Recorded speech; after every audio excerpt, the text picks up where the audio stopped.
warahmatullahi wabarakatuh. Sahabat muslim di mana saja berada, kita berjumpa lagi di Formula TV Channel. Kita masih membahas tentang manajemen hidup.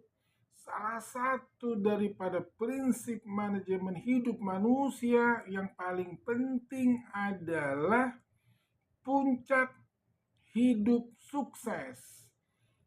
Hidup di dunia ini kita mesti mencapai puncak yang tertinggi dari kehidupan manusia untuk sukses. Apa itu? Puncak sukses hidup manusia adalah bertakwa kepada Allah Subhanahu wa Ta'ala. Kalau hidup sekedar hidup, hewan hidup. Kalau hidup sekedar bekerja, hewan bisa bekerja. Kalau hidup hanya sekedar tinggal di komplek kumis tebal, kumuh miskin terkebelakang. Pekerjaan kita hanya sebagai pedagang, pengangguran di dalam gang.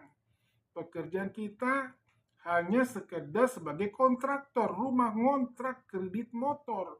Atau kita hanya sebatas pengacara, pengangguran tetapi acaranya banyak sekali.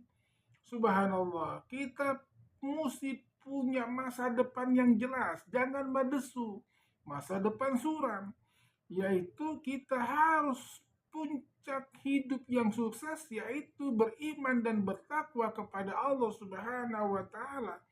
Apa itu takwa? Takwa adalah suatu puncak kesadaran manusia dalam mengenal, memahami, dan meyakini Allah Subhanahu wa Ta'ala sebagai Tuhan, sebagai yang kita patut untuk kita sembah, kita sujud kepadanya.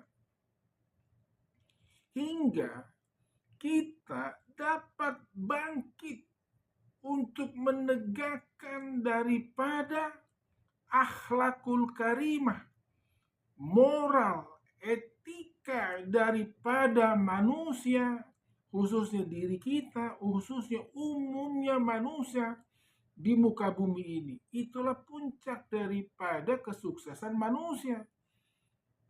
Jadi puncak kesuksesan hidup manusia itu adalah kita punya kesadaran tertinggi dalam mengenal, memahami Allah Subhanahu wa Ta'ala. Karena waktu di alam arwah kita sangat dekat kepada Allah. Saking dekatnya kita bisa berkomunikasi, mengenal Allah. Alastu birabbikum. Bukankah aku ini Allah Tuhanmu? Qalu bala syahidna. Benar, engkau adalah Tuhanku. Subhanallah. Waktu di alam arwah.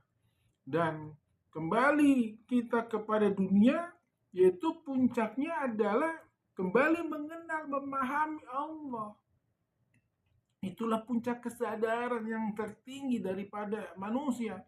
Kalau kita sudah sampai beriman dan bertakwa kepada Allah, insya Allah apapun masalahnya di dunia ini, Allah akan berikan solusi, jalan keluar. Dan tidak hanya solusi jalan yang keluar, tapi Allah juga kasih cuan, kasih rezeki yang berlimpah. Sebagaimana Allah berfirman, wa may yattaqillah, barang siapa yang beriman bertakwa kepada Allah, wa may yattaqillah yaj'alu makhraja, Allah akan berikan makhraja, jalan keluar dari kesusahan hidupnya. Wa yarzuqhu min haythu yahtasib, tapi tidak hanya solusi, tapi juga Allah kasih rezeki, kasih modal. Wa yarzuqhu min haythu yahtasib, rezeki yang tidak disangka-sangka, rezeki yang dari mana aja, rezeki yang tidak ada pintunya. Tidak hanya sekedar itu, kalau kita sudah sampai puncak tertinggi kesuksesan yang namanya takwa, walau anal qura amanu wattaqau, barang siapa yang manusia sudah sampai puncak sukses dalam hidupnya untuk beriman dan bertakwa kepada Allah, walau anal qura amanu wattaqau la fatahna alaihim birakatin minas samawati wal ard, Allah akan kasihkan keberkahan rezeki, keberlimpahan rezeki dari langit, dari bumi. Rezeki akan menghampiri kita, rezeki akan melayani kita. Subhanallah. Wa yarzuqu min ihtasib, dan rezeki dari mana saja. Wal al-Qur'an wa taqawla fatahna alaihim barakatin minas sama wal ard. Subhanallah, maha suci Engkau ya Allah. Terakhir sebagai daripada hadis qudsi, Kalau kita sudah beriman, bertakwa kepada Allah, ya dunia, hai dunia, ukhdumi man khodamani, layanilah hambaku yang melayaniku. Subhanallah, jadi dunia, harta, tahta, mahkota, semua dunia itu akan melayani kita sebagai manusia karena kita melayani Allah Subhanahu wa taala. Demikian sahabat muslim, subhanallah, mudah-mudahan saya pribadi yang doib, yang lemah ini bisa menjadi orang yang sukses di mata Allah, yaitu beriman dan bertakwa kepada Allah Subhanahu wa taala. Demikian, yang benar datangnya dari Allah, yang salah dari saya sendiri. Salam sehat dan sukses.